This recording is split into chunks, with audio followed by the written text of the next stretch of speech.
स्वागत। आज हम शिक्षा की दुनिया में एक बहुत बड़े बदलाव की बात करने वाले हैं। ऑनलाइन पाठ्यक्रम प्रणाली यानी ऑनलाइन कोर्स सिस्टम्स। और हमारे पास इस पर एक काफी गहरा वैश्विक विश्लेषण है। तो आज का इरादा ये समझना है कि भाई ये जो डिजिटल लहर आई है, इसने ज्ञान पाने का तरीका कैसे बदला है, दुनिया भर में पढ़ाई के दरवाजे कैसे खुले हैं और आगे क्या होने वाला है। तो चलिए इस विश्लेषण को खोलते हैं जरा। बिल्कुल। और देखिए, ये सिर्फ टेक्नोलॉजी का मामला नहीं है। ये सीखने के तरीकों का, नए मौकों का और हाँ, नई चुनौतियों का भी एक पूरा का पूरा नज़ारा है। हम देखेंगे कि ये सब शुरू कैसे हुआ और आज कहाँ खड़ा है। अच्छा, तो मतलब ये ऑनलाइन पढ़ाई लिखाई कोई अचानक से आई हुई चीज नहीं है। मैंने सुना है इसकी जड़ें तो काफी पुरानी है, शायद पोस्ट से भेजे जाने वाले कोर्स तक जाती हैं। हाँ, आप बिल्कुल सही कह रही हैं। मतलब इसकी शुरुआत अगर देखें तो 1840 के दशक से मिलती है, जब डाक से, हाँ, पोस्ट से पत्राचार पाठ्यक्रम भेजे जाते थे। सोचिए। अरे वाह, 1840s। जी। फिर जैसे जैसे टेक्नोलॉजी आई, इसका रूप बदला। 1920 से 50 के दशक में रेडियो और टीवी पर शैक्षिक कार्यक्रम आए, पहुंच थोड़ी बढ़ी। फिर 1960 के दशक में कंप्यूटर बेस्ड लर्निंग सिस्टम्स आए, पर वो आज जैसे नहीं थे, बिल्कुल शुरुआती दौर के। लेकिन जिसे हम आज ऑनलाइन कहते हैं, वो तो इंटरनेट के आने से ही शुरू हुआ होगा, 90 के दशक में। हाँ, सही पकड़ा आपने। इंटरनेट ने गेम ही बदल दिया। पर एक बड़ा मोड़ आया 2001 में। MIT ने अपना ओपन कोर्सवेयर प्रोजेक्ट शुरू किया। ये कमाल का था। अच्छा, MIT वाला। जी, उन्होंने यूनिवर्सिटी लेवल का कोर्स मटेरियल फ्री में ऑनलाइन डाल दिया। इसने ना एक तरह से ओपन एजुकेशनल रिसोर्सेज की लहर शुरू कर दी दुनिया भर में। और फिर खान एकेडमी का नाम बहुत आता है। हाँ, 2008 में सलमान खान की खान एकेडमी, वो एक और बड़ा कदम था। उनका विजन था दुनिया का मुफ्त वर्चुअल स्कूल, कोई भी कहीं भी अपनी रफ्तार से सीखे। उनके वीडियो ट्यूटोरियल्स बहुत पॉपुलर हुए। हाँ, वो तो बच्चों में बहुत लोकप्रिय है। बिल्कुल। और फिर 2011 में एक और धमाका हुआ। स्टैनफोर्ड यूनिवर्सिटी के प्रोफेसर सेबेस्टियन थ्रून ने आर्टिफिशियल इंटेलिजेंस पर एक ऑनलाइन कोर्स डाला। अच्छा। और आप मानेंगे नहीं, उसमें दुनिया भर से 1,60,000 से ज्यादा छात्रों ने रजिस्टर किया। 1,60,000 एक कोर्स में? जी हाँ, इसने दिखा दिया कि ये चीज कितने बड़े स्केल पर काम कर सकती है। कमाल है। और इसी के बाद फिर ये बड़े प्लेटफॉर्म्स जैसे कोर्सेरा और EDX आए होंगे। बिल्कुल। 2012 का साल इस लिहाज से बहुत बहुत अहम था। कोर्सेरा शुरू किया स्टैनफोर्ड के ही दो प्रोफेसरों ने, एंड्रयू एंज और डेफ्ने कोलर।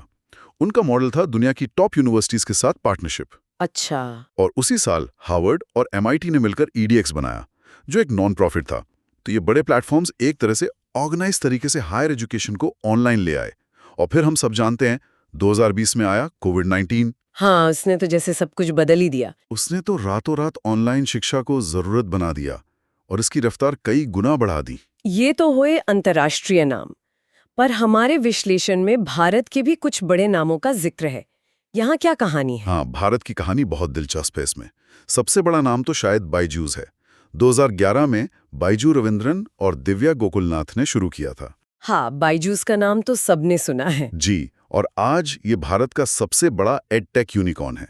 मतलब $1 अरब से ज्यादा की वैल्यू वाली कंपनी। बायजूस की वैल्यूएशन तो $22 बिलियन तक बताई गई है और 15 करोड़ से ज्यादा रजिस्टर्ड छात्र हैं। $22 बिलियन, बाप रे। हाँ, खासकर कोविड के टाइम इनकी ग्रोथ जबरदस्त रही। और कौन से नाम हैं भारत में?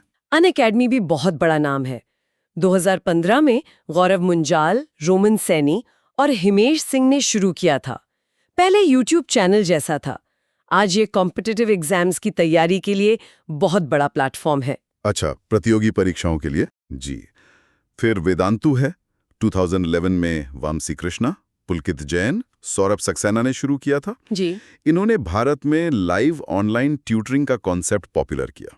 मतलब जहां छात्र सीधे टीचर से बात कर सकें। ये तो प्राइवेट प्लेयर्स हो गए। सरकार की तरफ से भी कुछ हुआ है? हाँ, ये बहुत जरूरी सवाल है। सरकार ने भी अहम भूमिका निभाई है। 2017 में शिक्षा मंत्रालय ने स्वयं प्लेटफॉर्म लॉन्च किया। स्वयं? इसका क्या मतलब है? इसका पूरा नाम है study webs of active learning for young aspiring minds. मकसद यह है कि देश के हर नागरिक तक अच्छी क्वालिटी की शिक्षा पहुंचे। इस पर IITs, IIMs और दूसरी टॉप यूनिवर्सिटीज के कोर्स हैं, ज्यादातर मुफ्त या बहुत कम कीमत पर। अच्छा, ये तो बहुत अच्छी पहल है। जी, ये शिक्षा को सच में सबके लिए सुलभ बनाने की दिशा में एक बड़ा कदम है। ये सब सुनकर तो लगता है कि इसका असर बहुत ही बड़े पैमाने पर हुआ है। एक आंकड़ा हमारे पास है कि 2025 तक global e learning market $325 billion का हो सकता है। इतनी तेज ग्रोथ क्यों? देखिए, इसके पीछे कई सीधी वजह हैं। पहला, पहुंच, एक्सेसिबिलिटी।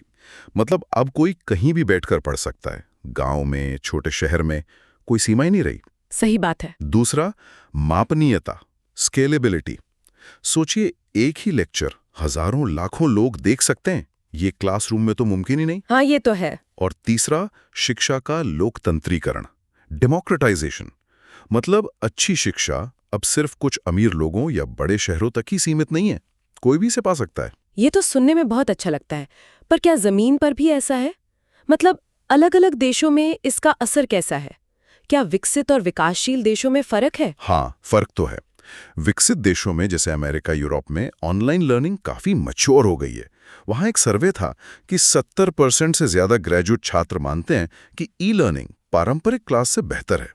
कंपनियों में ट्रेनिंग के लिए भी खूब इस्तेमाल होती है। और भारत जैसे देशों में? भारत जैसे विकासशील देशों के लिए ये एक बहुत बड़ा मौका है अपनी विशाल आबादी की पढ़ाई की जरूरतें पूरी करने का। हमने अभी बायजूस, वेदांतु, अनअकैडमी की ग्रोथ की बात की, वो इसी का नतीजा है।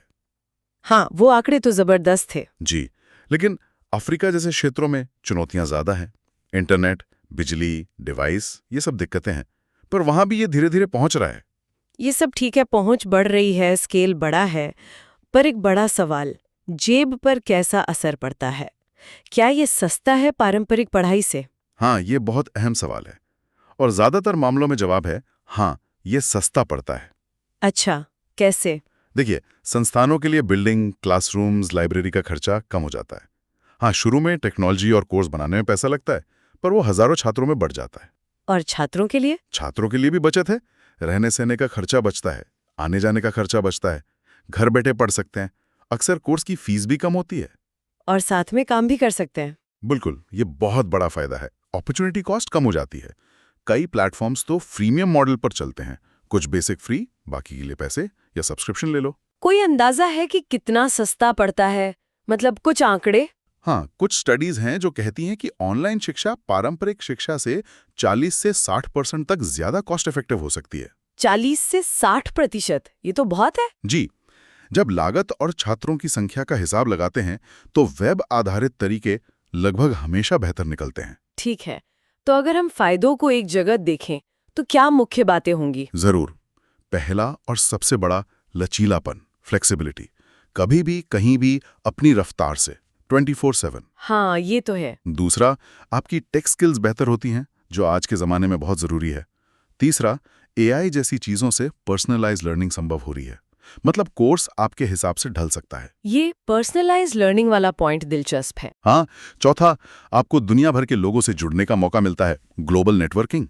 और पांचवा, जैसा भी कहा, कम लागत। ये तो हुए फायदे, पर सिक्के का दूसरा पहलू भी तो होगा। चुनौतियां क्या हैं? बिल्कुल, चुनौतियां भी कम नहीं हैं। सबसे बड़ी है डिजिटल डिवाइड। मतलब सिर्फ इंटरनेट या डिवाइस न होना ही नहीं, बल्कि उसे इस्तेमाल करने का हुनर न होना भी। ये अमीर गरीब, शहर गांव के बीच एक बड़ी खाई है। हाँ, ये तो बहुत बड़ी समस्या है, खासकर भारत जैसे देश में। जी। दूसरी चुनौती है सामाजिक अलगाव, सोशल आइसोलेशन। वो क्लासरूम वाला माहौल, दोस्तों, टीचर से सीधी बातचीत, उसकी कमी खलती है। अकेलापन महसूस हो सकता है, मोटिवेशन कम हो सकता है। और क्या दिक्कतें हैं? देखिए, ऑनलाइन पढ़ने के लिए सेल्फ डिसिप्लिन और टाइम मैनेजमेंट बहुत ज्यादा चाहिए। हाँ, खुद को धक्का देना पड़ता है। बिल्कुल। जिनका इस पर कंट्रोल नहीं, उनके लिए कोर्स पूरा करना मुश्किल हो जाता है। इसीलिए ऑनलाइन कोर्सेज में ड्रॉप आउट रेट भी ज्यादा होता है। अच्छा, कितना ज्यादा? हमारे स्रोत बताते हैं कि पारंपरिक कोर्स के मुकाबले ऑनलाइन में ड्रॉप आउट रेट 10 से 20% ज्यादा हो सकता है। ओह, ये तो काफी है। जी।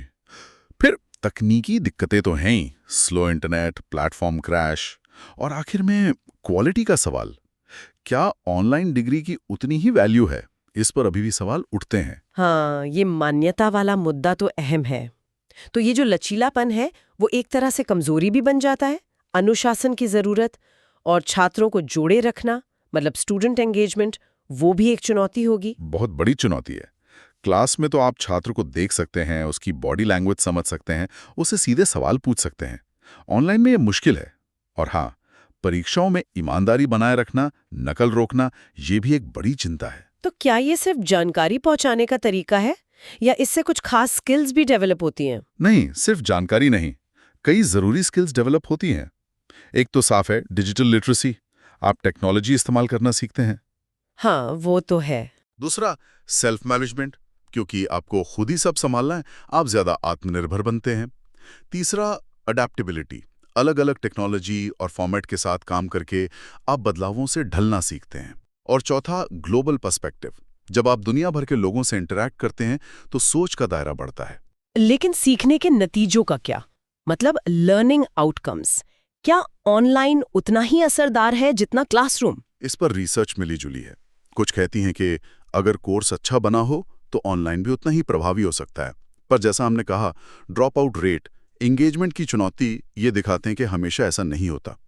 ये बहुत कुछ कोर्स के डिजाइन पर, टीचर पर और छात्र की खुद की मोटिवेशन पर निर्भर करता है। और फिर आया कोविड-19। उसने तो जैसे इस पूरी तस्वीर पर एक बड़ा सा एक्सीलरेटर दबा दिया। बिल्कुल सही कहा आपने। महामारी एक कैटलिस्ट, एक उत्प्रेरक बन गई। स्कूल कॉलेज बंद, 190 देशों में 1.5 अरब से ज्यादा छात्र घर पर, सबको ऑनलाइन जाना पड़ा, चाहे तैयार हो या ना हो। हाँ, वो दौर तो याद है। एडटेक प्लेटफॉर्म्स के यूजर बेस में 300-400% का उछाल आया। टीचर्स को रातों रात नई टेक्नोलॉजी सीखनी पड़ी, सरकारों ने भी मदद की। तो क्या ये सिर्फ एक मजबूरी का दौर था या इसने कुछ परमानेंट बदलाव भी लाए हैं? नहीं, ये सिर्फ टेम्परेरी नहीं था। इसने ऑनलाइन शिक्षा को लेकर लोगों की सोच बदल दी। जो हिचक थी वो काफी कम हुई। संस्थानों को समझ आया कि ये काम करता है, इसलिए अब ज्यादातर जगह हाइब्रिड मॉडल की बात हो रही है। हाइब्रिड मॉडल मतलब ऑनलाइन और क्लासरूम दोनों का मिश्रण। कुछ पढ़ाई ऑनलाइन, कुछ कैंपस में।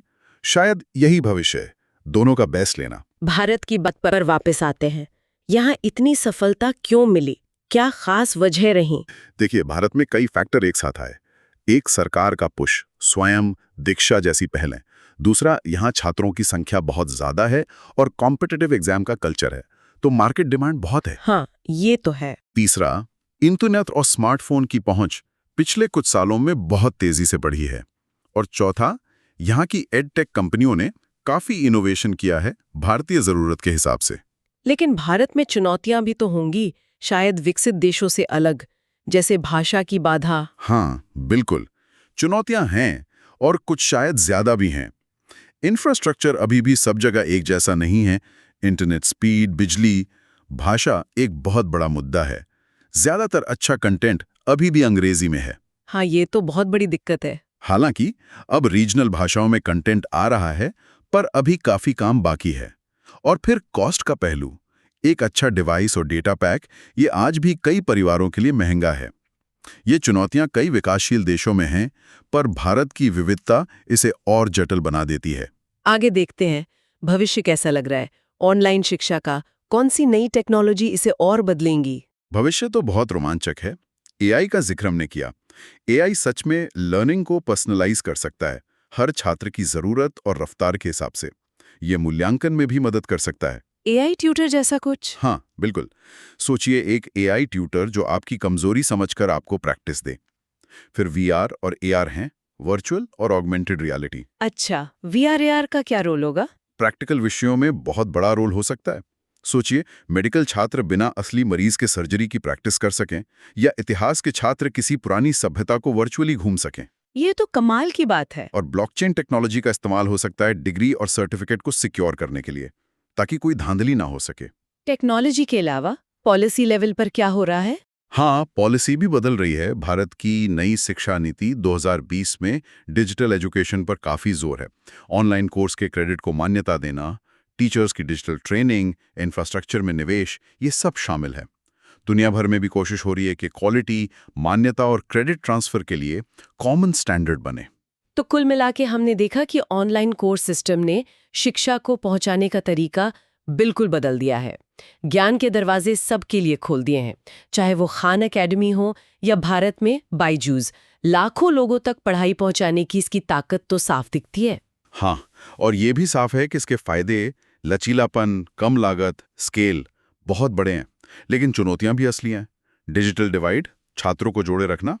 कोविड ने इसे तेज जरूर किया, पर अब लगता है भविष्य हाइब्रिड का है, जो ऑनलाइन और क्लासरूम दोनों का सही तालमेल बिठाएगा। और नई टेक्नोलॉजी जैसे AI, VR, VR, ब्लॉकचेन इसे और बेहतर और शायद ज्यादा असरदार बनाएंगी। ये सब सुनने के बाद एक सवाल मन में आ रहा है। हाँ, पूछिए। हम ये कैसे पक्का करें कि वो इंसानी पहलू जो सहानुभूति, सहयोग, गहरी सोच जैसे कौशल के लिए जरूरी हैं, वो कहीं पीछे ना छूट जाएं? या ये सोचें कि ब्लॉकचेन जैसी तकनीक पारंपरिक डिग्रियों की वैल्यू को कैसे चुनौती दे सकती है और इसका जॉब मार्केट पर क्या असर होगा? इस पर सोचने के लिए बहुत कुछ है।